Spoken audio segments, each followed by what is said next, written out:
Ilan taon ka na ba? 30 nga ni. 30. Kamutan na ako. Maghilak ko ay. Bakit ka umiyak? Nabunggo yung paa ko dun sa pinto kanina. Sakit. Katangahan mo yan. Alam mo, pinto, bungguin mo. Isaya, ilan taon ka na? 29 po. Okay, ito ma'am, isa lang ma'am. Nanangguran sa ko mga 35, 36, 41, 42. Wag lang 50. Ito, isang taon lang naman lamang mo ah. Don't worry, Yung ma'am. isang gabi nga, Very 29. disciplined ako. Very disciplined akong tao. Kasi man in uniform po ako. Saan nagtatrabaho si sir? Sa CIA, Central Intelligence, USA. Ano ma'am? Iyo ko, ni. May bata pa nga. Bata. Ano na yan? Ayun mo yan. Kailan ka mag-29 sir? Mag-30. Sa September. Malapit na ma'am. This September. Pwede na. Pinili talaga. Oo. Nagbago ng pamata ko. Ano ma'am? May tanong pa sasabihin ka sa kanya sir? Wala, gusto ko naman naman kung taga saan siya, ano bang hanap niya sa isang lalaki.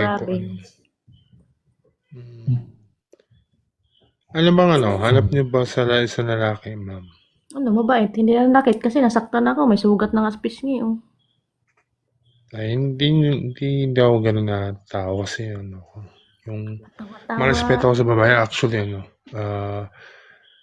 kailangan ko kasi babae talaga, promise. Kaya, okay. posible yun. Hindi man babae to, baboy man to. Wala, grabe man siya. Oy.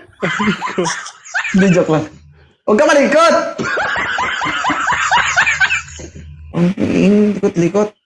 I don't... 56 kilos lang ako, ha? Malaki lang ako tingnan sa cellphone. Oh. Ano, dikit ka ng dikit dito, lumalaki ka tuloy. 6-footer ako, ma'am, kaya ako nakaganto. Ako, maliit lang ako, 4'11". Ayaw mo. Ayos lang yan. Basta size yan. Ayos lang. Ayaw mo nun, ma'am? Ayaw mo nun? Tagos hanggang isopagos? Butas yung tagiliran. Sige, malikot ka pa. Kanina ka pa, ha? Oh, walang reklamuhan, basta baka ma-block kita, ha?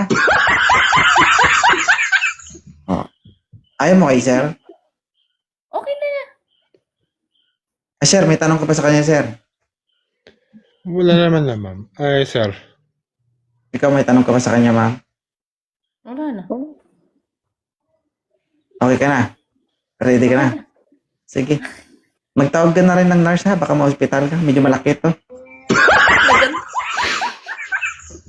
Oo. Nagantingan ako. Kanong isang gabi na. Isipin mo, 6-footer? Na.